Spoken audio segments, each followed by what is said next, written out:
ಈ ಹಿಂದೆ ಚೆಕ್ ಮೂಲಕ ನೇಮೋತ್ಸವಕ್ಕೆ ಕ್ಯಾಶ್ಲೆಸ್ ಸೇವೆಯನ್ನ ಮಾಡಿಸಿ ಪ್ರಧಾನಿ ಆಶಯಕ್ಕೆ ಸಾಥ್ ನೀಡಿದ್ದ ಕೋಡಿಂಬಾಡಿ ಪಿಲಿಗುಂಡ ಕುಟುಂಬ ಈ ಬಾರಿ ನಡೆದ ನೇಮೋತ್ಸವದಲ್ಲಿ ಕ್ಯಾಶ್ಲೆಸ್ ವ್ಯವಹಾರವನ್ನ ಡಿಜಿಟಲೀಕರಣ ಮಾಡಿದೆ.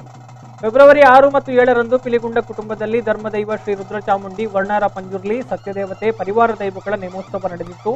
ನೇಮೋತ್ಸವ ಸಂಪನ್ನಗೊಂಡ ಬಳಿಕ ಭೂತಾರಾಧನೆಯ ನರ್ತಕರು ಪರಿಚಾರಕರಿಗೆ ಸಂಭಾವನೆ ರೂಪದಲ್ಲಿ ಅವರ ಬ್ಯಾಂಕ್ ಖಾತೆಗೆ ಹಾಕಿದ ಹಣದ ರಶೀದಿಯನ್ನ ತಟ್ಟಿಗೆಲ್ಲಿಟ್ಟು ಅದರ ಜೊತೆಗೆ ಸಂಪ್ರದಾಯಕ್ಕೆ ಸಂಬಂಧಿಸಿ ಕಾಣಿಕೆ ಮತ್ತು ಧಾನ್ಯವನ್ನ ಹಸ್ತಾಂತರ ಮಾಡಲಾಯಿತು.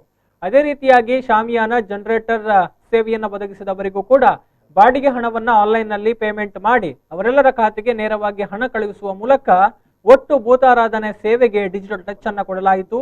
ಪಿಲಿಗುಂಡ ಕುಟುಂಬದ ಅಧ್ಯಕ್ಷ PKS ಗೌಡ ಅವರ ನೇತೃತ್ವದಲ್ಲಿ ಈ ಡಿಜಿಟಲೀಕರಣ ವ್ಯವಸ್ಥೆ ನಡೀತಾ ಇದ್ದು ಕ್ಯಾಶ್ಲೆಸ್ ವ್ಯವಹಾರಕ್ಕೆ ಹೆಚ್ಚು ಪ್ರೋತ್ಸಾಹ ಸಿಕ್ಕಂತಾಗಿದೆ.